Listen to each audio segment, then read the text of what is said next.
Donald Trump has provided no shortage of ominous signals about his intentions for the Korean Peninsula. The president has vowed to meet any gesture of aggression from Pyongyang with a devastating nuclear attack like the world has never seen, boasted that his nuclear button is bigger and more powerful than Kim Jong-un's, and said, while posing for a group photograph with his highest-ranking military advisors, "You guys know what this represents. Maybe it's the calm before the storm."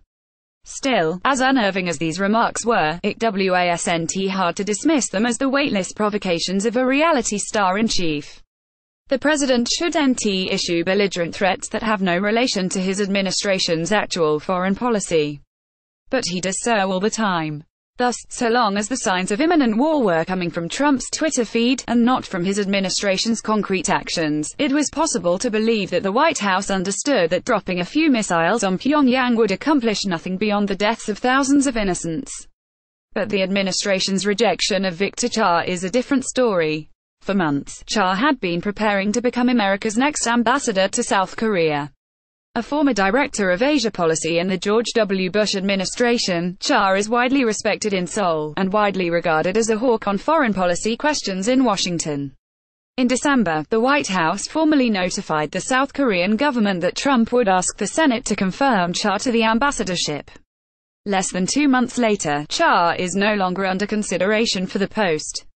The White House has leaked word that the reversal was caused by a red flag in Cha's background. But this explanation is difficult to reconcile with the timing of the move. When the administration informed Seoul that Cha was its man, the White House had already been vetting the ambassador for months. Cha's close associates tell a simpler, and scarier, story. The career expert told the administration that its plan to launch a limited, bloody-nose strike against the Kim Jong-un regime was strategically incoherent, and likely to get tens of thousands of people killed, and the White House promptly lost interest in having him around. As the Washington Post reports, 2 people who know Cha suggested Trump aides had second thoughts on his nomination over policy disagreements with him concerning how to respond to North Korea's nuclear and ballistic missile testing. Cha had forwarded articles to the NSC about the risks of a preemptive U.S. strike, and his colleagues at CSIS, including another former Bush administration official, Michael Green, had published their own analyses warning against such a strategy. Cha appeared to tacitly confirm this account Tuesday night, when he took the unusual step of publishing a Washington Post op-ed imploring the administration to reconsider its approach to North Korea.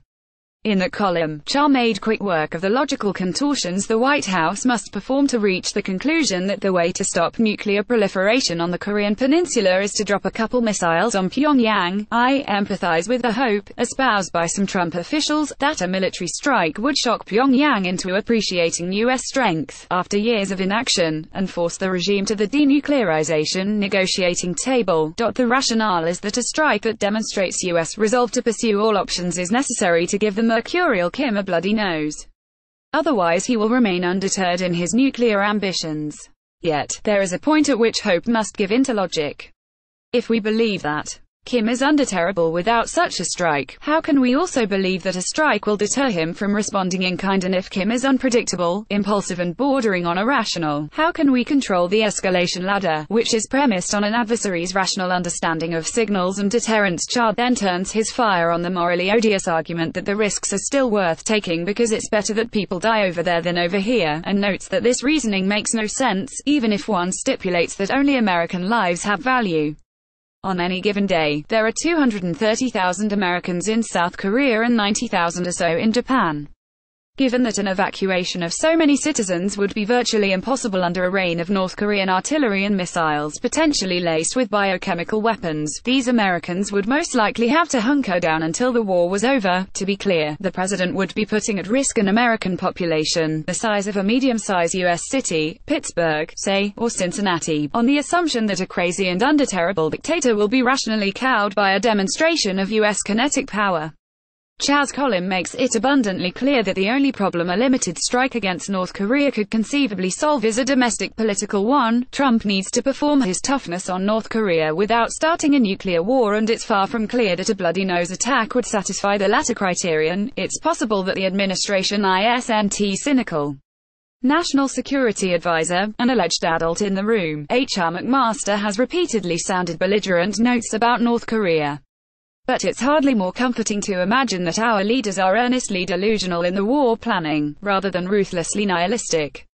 In his State of the Union address last night, Trump said of North Korea, "Past experience has taught us that complacency and concessions only invite aggression and provocation. I will not repeat the mistakes of past administrations that got us into this dangerous position." If Trump believes that his predecessor's primary foreign policy error was a reluctance to wage preemptive war, then he will surely repeat the mistakes of past administrations. Update: The Washington Post's Josh Rogin reports that the Trump administration's policy on North Korea remains to exert maximum pressure with the aim of creating the conditions for negotiations. That multiple NSC officials share many of the concerns Cha expressed in his op-ed, and that a bloody-nose attack on North Korea is not happening anytime soon. Rogin's piece does not provide an alternative explanation for Cha's dismissal, but it does establish that, at the very least, the White House has no interest in making a public case for a limited strike on the North Korean regime.